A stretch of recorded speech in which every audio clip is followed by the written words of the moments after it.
ଗୋଦାବରୀ ନଦୀ ତଟଦେଶରେ ବାସ କରୁଥିଲେ ଜଣେ ଈଶ୍ୱର ଭକ୍ତ ଚର୍ମକାର ରାମ ବିହାରୀ।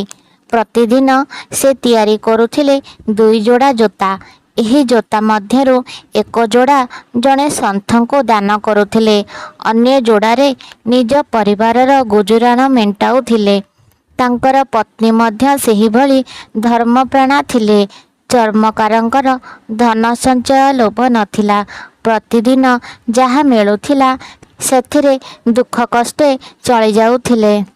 ରାମ ବିହାରୀ ପ୍ରତିଦିନ ପ୍ରାତଃ କାଳରେ ଶ୍ରୀକୃଷ୍ଣଙ୍କ ପୂଜାର୍ଚ୍ଚନା କରୁଥିଲେ। ଦିନସାରା ତାଙ୍କର ନାମ ସ୍ମରଣ କରିବା ଅନ୍ୟତମ କର୍ମ ଥିଲା। ଏଭଳିକି ଜୋତା ତିଆରି କରୁଥିବା ସମୟରେ ମଧ୍ୟ ସେ ଭଗବାନଙ୍କ ନାମ ଜପ କରୁଥିଲେ। କାମ ସାରି ସନ୍ଧ୍ୟାରେ ଫେରିଲା ପରେ ମଧ୍ୟ ସେ ମୁରଲୀଧାରୀଙ୍କ ନାମ ଜପ କରୁଥିଲେ। ଦିନେ ସେହି ନଗର ଶ୍ରେଷ୍ଠଙ୍କ ଘରୁ ଚୋରି ହେଲା। ଚୋରମାନେ ଗୃହରେ ଥିବା ମନ୍ଦିରରୁ ସବୁ ଆଭୂଷଣ ନେବା ସହିତ ଭ୍ରମବଶତଃ ଶାଳଗ୍ରାମ ଶିଳା ମଧ୍ୟ ଚୋରି କରି ନେଲେ। ଘରେ ପହଞ୍ଚିଲା ପରେ ଚୋରଟି ଶାଳଗ୍ରାମ ଶିଳାକୁ ଦେଖିବା ପରେ ତାକୁ ଏକ ଘରର ଏକ କୋଣରେ ଫୋପାଡ଼ି ଦେଲା।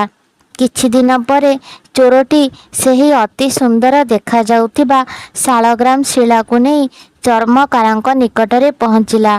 ସେହି ପଥରକୁ ଚମଡ଼ା କାଟିବା ଓ ଛୁରୀ ଧାର କରିବା ପଥର କହି ଏହା ରଖି ପ୍ରତିବଦଳରେ ହଳେ ଜୋତା ନେବା ପାଇଁ କହିଲା। ଚର୍ମକାର ମଧ୍ୟ ଏହା ଶାଳଗ୍ରାମ ଶିଳା ବୋଲି ଜାଣି ନ ପାରି ଧାର କରିବା ପାଇଁ ଭବିଷ୍ୟତରେ ଦରକାରରେ ଆସିବ ବୋଲି ଭାବି ଚୋରର ସର୍ତ୍ତରେ ରାଜି ହୋଇ ହଳେ ଜୋତା ଦେଇଦେଲେ। ଦିନେ ରାମ ବିହାରୀ କୀର୍ତ୍ତନ କରୁ କରୁ ବିହ୍ୱଳ ହୋଇ ଉଠିଲେ। ଆଖିରୁ ଲୋତକ ଝରି ସେହି ଶାଳଗ୍ରାମ ଶିଳା ଉପରେ ପଡ଼ିଲା। ଲୁହରେ ଓଦା ହୋଇଥିବା ସେହି ଶିଳା ଉପରେ ଚମଡ଼ା କଟା ଛୁରୀକୁ ଧାର କଲେ ରାମ ବିହାରୀ। ଜନୈକ ବ୍ରାହ୍ମଣ ଦିନେ ସେହି ବାଟ ଦେଇ ଯାଉଥିବା ସମୟରେ ସଂଯୋଗବଶତଃ ତାଙ୍କର ନଜର ପଡ଼ିଲା ସେହି ଶାଳଗ୍ରାମ ଶିଳା ଉପରେ। ଦେଖୁ ଦେଖୁ ସେ ଜାଣିପାରିଲେ ଯେ ଯାହାକୁ ପଥର ଖଣ୍ଡେ ବୋଲି ଭାବି ଚର୍ମକାର ଛୁରୀ ଧାର କରୁଛି ତାହା ପଥର ନୁହେଁ, ଦୁର୍ଲଭ ଶାଳଗ୍ରାମ ଶିଳା। ରାମ ବିହାରୀଙ୍କୁ କହିଲେ, ଭାଇ, ଏହି ଶିଳାଖଣ୍ଡକ ବହୁତ ସୁନ୍ଦର ଦେଖାଯାଉଛି, ମୋତେ ଦେଇଦିଅନ୍ତୁ। ଧର୍ମପ୍ରାଣ ରାମ ବିହାରୀ ତତ୍କ୍ଷଣାତ୍ ଶିଳାଟିକୁ ବ୍ରାହ୍ମଣଙ୍କୁ ଦେଇଦେଲେ। ବ୍ରାହ୍ମଣ ଶିଳାକୁ ଘରକୁ ଆଣି ବିଧି ବିଧାନରେ ଗଙ୍ଗା ଜଳରେ ସ୍ନାନ କରାଇଲେ। ଚାନ୍ଦିର ଏକ ସିଂହାସନ ନିର୍ମାଣ କରି ତୁଳସୀ ଓ ପୁଷ୍ପ ଚଢ଼ାଇ ଦୈନନ୍ଦିନ ପୂଜାର୍ଚ୍ଚନା କରିବାକୁ ଲାଗିଲେ। ବ୍ରାହ୍ମଣ ଅତି ମାତ୍ରାରେ ଲୋଭୀ ଥିଲେ। ପୂଜାର୍ଚ୍ଚନା କରିବା ସମୟରେ ପ୍ରତ୍ୟେକ ଦିନ ଈଶ୍ୱରଙ୍କୁ କିଛି ନା କିଛି ମାଗୁଥିଲେ।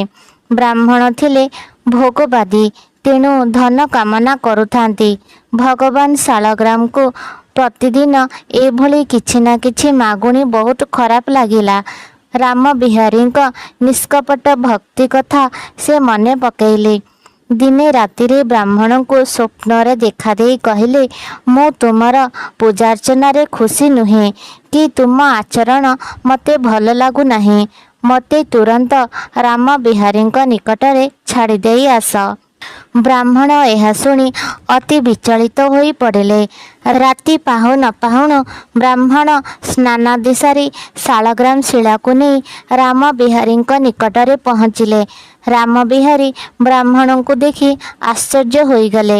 ବ୍ରାହ୍ମଣ ତାଙ୍କୁ ସ୍ୱପ୍ନ ବୃତ୍ତାନ୍ତ କହିବା ସହ ସୂଚାଇ ଦେଲେ ଯେ ଏହା କୌଣସି ସାଧାରଣ ପଥର ନୁହେଁ, ଶାଳଗ୍ରାମ ଶିଳା। ଓ ଶାଳଗ୍ରାମ, ମହାପ୍ରଭୁ ତୁମର ନିଶ୍ଚଳ ଭକ୍ତିରେ ପ୍ରସନ୍ନ ହୋଇ ତୁମ ନିକଟରେ ରହିବା ପାଇଁ ମୋତେ ସ୍ୱପ୍ନରେ ନିର୍ଦ୍ଦେଶ ଦେଇଛନ୍ତି। ତାଙ୍କର ସେବାରେ ତୁମର କଲ୍ୟାଣ ହେବ। ରାମ ବିହାରୀ ଏହା ଶୁଣି ବହୁତ ଖୁସି ହୋଇଗଲେ। ଶାଳଗ୍ରାମ ଶିଳାକୁ ଏକ ନିର୍ଦ୍ଦିଷ୍ଟ ସ୍ଥାନରେ ଆସନ କରାଇ ପୂଜା ଆରମ୍ଭ କଲେ। ଖାଇବା ପିଇବା ଛାଡ଼ି ଭଗବାନ ଶାଳଗ୍ରାମଙ୍କ ପୂଜାରେ ନିମଗ୍ନ ରହିଲେ। ଭଗବାନଙ୍କ ଦର୍ଶନ ନିମନ୍ତେ ଅହର୍ନିଶି ଘୋର ତପସ୍ୟାରେ ମଗ୍ନ ହେଲେ। କିଛି ଦିନ ଅତିବାହିତ ହୋଇଗଲା। ଭଗବାନ ଶାଳଗ୍ରାମଙ୍କ ଦର୍ଶନ ନ ମିଳିବାରୁ ରାମ ବିହାରୀ ନିରାଶ ଜର୍ଜରିତ ହୋଇ କହିଲେ, ଲାଗୁଛି ମୋତେ ଏ ଜନ୍ମରେ ଦର୍ଶନ ମିଳିବ ନାହିଁ। ମୁଁ ମୋର ଜୀବନକୁ ତୁମ ସମ୍ମୁଖରେ ଏବେ ଶେଷ କରି ଦେଉଛି। ସେ କିଛି କରିବାକୁ ଯିବା ପୂର୍ବରୁ ଚତୁର୍ଦିଗ ହଠାତ୍ ଜ୍ୟୋତିର୍ମୟ ହୋଇ ଉଠିଲା। ରାମ ବିହାରୀଙ୍କ ଚକ୍ଷୁ ସେହି ଦିବ୍ୟ ଜ୍ୟୋତିର ପ୍ରଭାବରେ ନିମିଷକ ପାଇଁ ବନ୍ଦ ହୋଇଗଲା। ଆଖି ଖୋଲିଲା ମାତ୍ରେ ସେ ଦେଖିବାକୁ ପାଇଲେ ତାଙ୍କ ସମ୍ମୁଖରେ ମୁରଲୀଧାରୀ ଶ୍ରୀକୃଷ୍ଣ ଠିଆ ହୋଇ ମନ୍ଦ ମନ୍ଦ ହସୁଛନ୍ତି। ରାମ ବିହାରୀ ମୁରଲୀଧାରୀଙ୍କ ପାଦ ତଳେ ଲୋଟି ପଡ଼ିଲେ। ପ୍ରଭୁ ଅନ୍ତର୍ଧ୍ୟାନ ହୋଇଗଲେ। ନିଶ୍ଚଳ ଭକ୍ତିରେ ବନ୍ଧା ଠାକୁର ରାମ ବିହାରୀଙ୍କ ମନର ଭାବ ବୁଝିପାରିଲେ। ଦର୍ଶନ ଦେଇ ଭକ୍ତର ମନବାଞ୍ଛା ପୂରଣ କଲେ। ଏହି କାହାଣୀଟି ଆପଣମାନଙ୍କୁ କେମିତି ଲାଗିଲା କମେଣ୍ଟ ବକ୍ସରେ ନିଜର ମତାମତ ଜଣାନ୍ତୁ ଏବଂ ଭିଡ଼ିଓଟିକୁ ଲାଇକ୍, ସେୟାର, ସବସ୍କ୍ରାଇବ୍ କରିବାକୁ ଆଦୌ ଭୁଲନ୍ତୁ ନାହିଁ।